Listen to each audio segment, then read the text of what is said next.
Great. Hi, my name is Jillian Jones from USA Today, and I'm here with current Senator Rand Paul. Thank you for interviewing with us. Thank you very much for giving me this opportunity to explain our policy and what we're trying to do for America. So my first question for you today is, what is your opinion on the current welfare state in the United States? Well, my opinion about this is really what's happening today is the federal government has too much power on the citizens, and basically it's very centralized. What we're trying to achieve is we're trying to decentralize that power. We're trying to give every state its right to help its citizens. We're not really trying to have the federal government take the whole control of the social welfare. We're trying to make each state be responsible for their own social welfare. So would you say that decentralization is the biggest change you want to make to the welfare state? Yes, that is our main concern. That is probably the most bulk idea we have, is that we're trying to decentralize the social welfare system of America right now and make it more specific So if towards elected, states. what would you do to create economic growth? Well, first thing we're thinking about our campaign is we're going to have tax expenditures, and we're going to have tax cuts for companies so they can hire more people and have more working force in the economy. The second step we're going to do is that rather than give people back their salaries when they're unemployed, we're going to have retraining programs to help people get back on their feet and be part of the economy, drive the economy forward.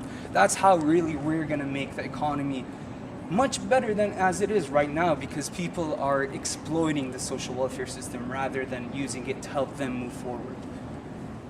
So one of the biggest changes that Obama brought with his election or with his candidacy is the Affordable Health Care Act. What would you do to change it, or what are your thoughts about it? Well, basically, we're very against Obama's Affordable Care Act for one reason, because it strips the citizens of their basic rights to choose whether they want to buy insurance or not. The citizens have the freedom of to choose whether they want to buy something or not. They shouldn't be abided by the government's contract or anything like that. We'd rather have the citizen make his own choice about his health insurance or anything like that, rather than have it forced on them to buy them. So if you're elected into office, what would you do to help some of the environmental issues that's happening? Okay, so basically, right now, what we're trying to do as a government and help save the environment is federally focused. We don't want the federal government to have any relation with trying to solve the environmental issues right now. We're trying to make that less centralized for the government to take care of. We're trying to have that decision. We're trying to have people make that decision for themselves, whether they want to make the community better by being environmentally friendly.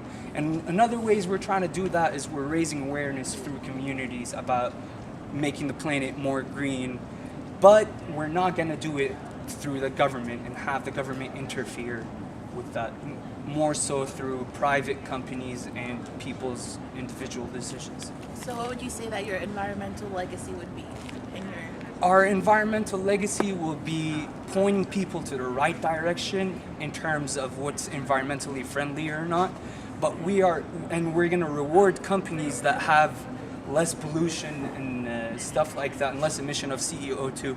But in terms of the federal government having direct influence on the environment, that's not part of our plan, and that's not something that we have the right to do as a government, as our Constitution states. This is something for the people to be concerned about, and we help the people in the right direction to fix this problem, rather than have us come out with that solution for the environmental problem.